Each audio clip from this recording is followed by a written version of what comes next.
This poem is called To the Girl Riding Shotgun.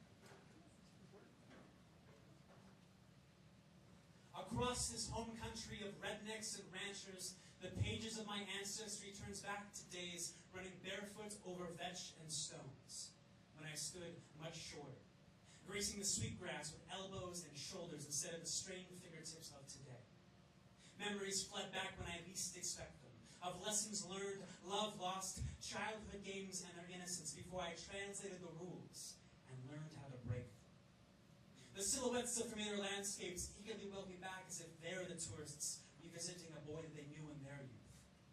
These green fields of farmers' hands, these western hats signaling oncoming howdies, these selfless smiles from strangers, this countryside, this Montana, this is home.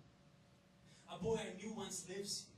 We shared the same name, wished on the same stars, jumped the same creeks together, left the other behind when we cut the cord, leaving him in the Montana Rockies while I wandered the deserts of Arizona.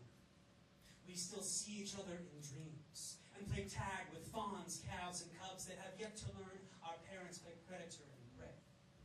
He still plays on the hillsides I long for, beneath fir trees overlooking the valley that once held me fast, along that Yellowstone artery carving a canyon that our ancestors will one day see from orbit. His house is over the ridge somewhere, down this dusty stretch of gravel somewhere, in the shadow of flax and sweet peas somewhere. I know the outline of that farm like a thumbprint, could pick it up blindfolded from all the others simply by the sound of the breeze. But the road still seems unfamiliar, though the map clearly says it's here. It's the girl riding shotgun. All this land is as new as it seems to me mostly, as I wait for the memories and bottles to find me lost in a sea of rolling hills beneath blue moons rising red in the blood of harvest. Sometimes we're both awash and new in these fields, just National Geographic anthropologists on assignment, deciphering a dialect with a common vocabulary. In others, she is just a passported traveler, while I am timeless, standing swallowed by the sunset of red fields, touching my family's livelihood in the grain, reaching roots down into the land that we love as a mother. Bud Lights, rodeos, and Hank Williams rise up from the soil in the aftermath of a solid spring shower as honky-tonk two-steps, broad-brimmed Stetsons, and a vigorous fiddle shake the alfalfa bale back home. And for a moment in the dim lights, old men remember being young cowboys, while young cowgirls look for the old wives they will one day become.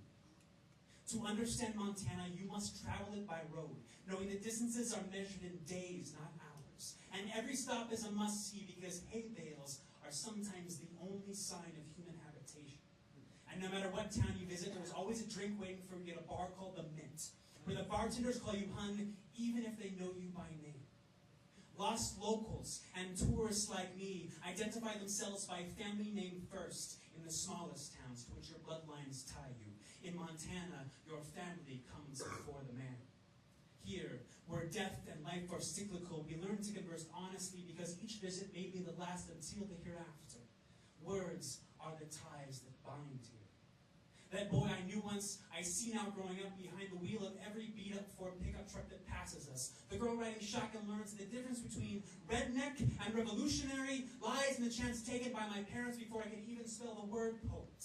That boy sees me too, behind the wheel of every out-of-state plate, knowing that this boy is looking for him somewhere, is on the interstate somewhere, dreaming still of catching up somewhere where the beer is cold. The jukebox plays only Johnny Cash. And on the drive back down country roads, the breeze is